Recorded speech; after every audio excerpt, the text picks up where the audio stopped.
Welcome back to the Great Edge Workshop. Talking about an aspect of PAT testing tonight, or rather, as it's more correctly known these days, in-service inspection and testing of electrical equipment. Now, this is the new name for testing of electrical equipment, formerly known as PAT in the UK, which was portable appliance testing, and it seems to be causing a lot of confusion.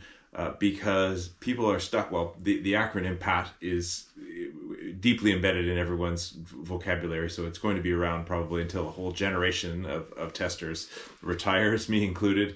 But the problem is with that is that the P in PAT stands for portable, and so people doing that job tend to go around an installation, look for anything with a plug top on it, and that's where they do their tests. And where that becomes a problem is on items that are fixed electrical equipment or fixed appliance testing. And the most classical example is a hand dryer, because they're normally wired into a switch fuse unit. This one here, this demo model that I have, happens to be on a plug top. If a PAT tester came across a hand dryer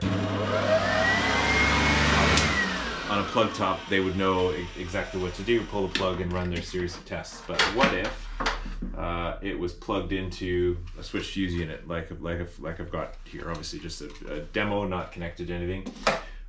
And too often I think that the PAT inspectors walk straight past those things, leave it off their list, assuming that it's part of the fixed installation and therefore that it's going to be picked up by an EICR. And unfortunately, that's just not the case. And even if it were the case, the frequency and cycling of EICRs is much different than an obligation for testing of electrical equipment like a hand dryer. So this is something that gets used many in a busy office building, for example. It gets used many times per day. It might be touched by people who have wet hands, for example. So the electrical integrity and requirements for electrical integrity of a hand dryer are very high, and you'd want to be looking at that far more often than the frequency of an EICR. I've heard and seen comments that people need to be, in order to be doing any testing on items that are on switch fuse unit, you need to have a 2391 qualification or some sort of qualification that allows you to test electrical inspections. And actually that's completely wrong. I completely agree with that point, disagree with that point, because really all we're talking about is, rather than the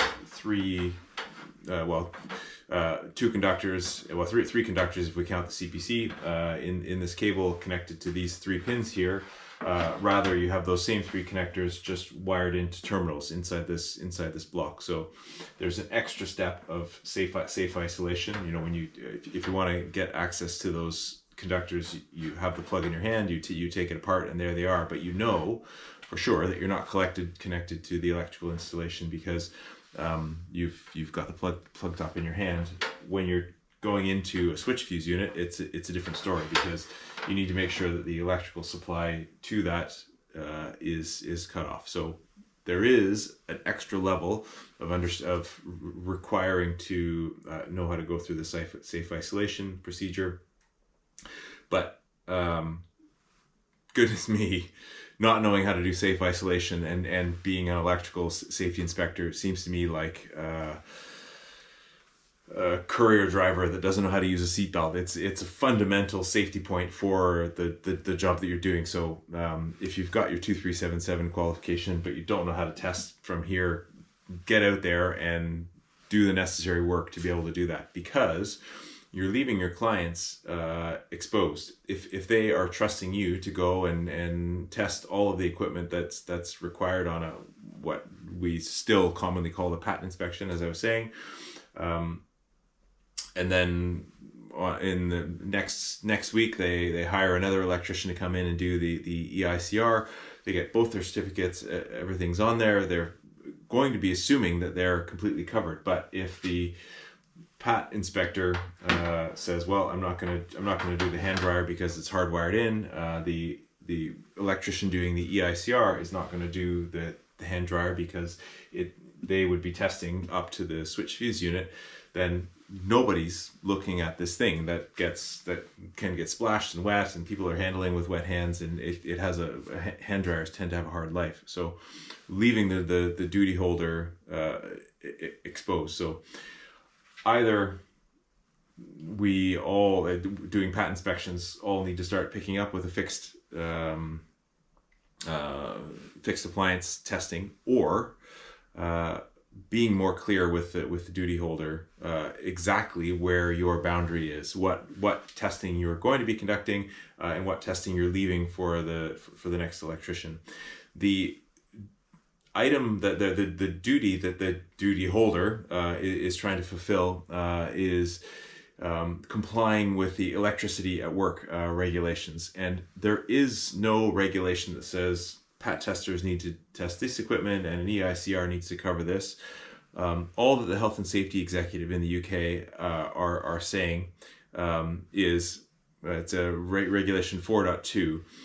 As reading the regulation now, as may be necessary to prevent danger, all systems shall be maintained so as to prevent, so far as reasonably practicable, danger. That's all it says. All your systems need to be maintained so as to prevent danger within reasonable terms.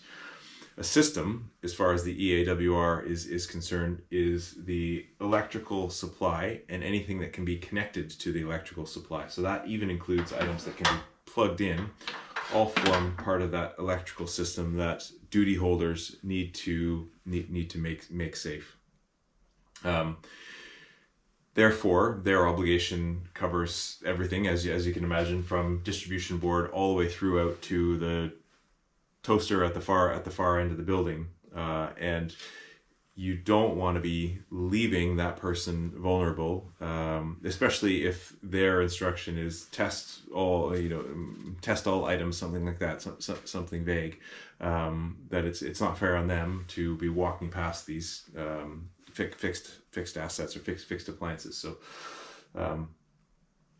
I hope that's clear that what we're talking about is the group of items that fall under what. Still, I'm going to hang on to the term. I realize I'm propagating the problem, but I'm hanging on to the term PAT, or portable appliance testing. But all of the items that are covered by a PAT test, and all of the items that would be covered, or PAT inspection, and all of the items that would be covered by an EICR together need to completely cover the electrical system that the duty holder is responsible for. And so it's clear. Toasters, kettles, it's clear whose responsibility in terms of inspection those fall under. Distribution boards, switches, and sockets, it's clear who those fall under. But fixed assets, hand dryers hardwired into switch fuse unit, they're a little bit of a gray area, but they more naturally sit on the side of the portable inspector, and therefore I strongly encourage them. Do the necessary work to get the training to be able to carry out the test, because it's not that much more.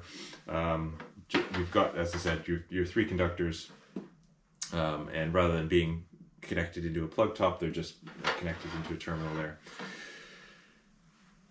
Good.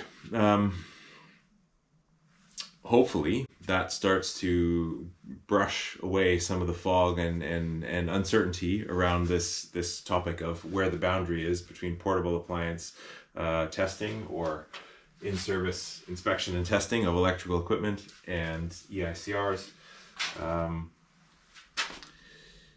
Thank you for tuning in. See you again soon.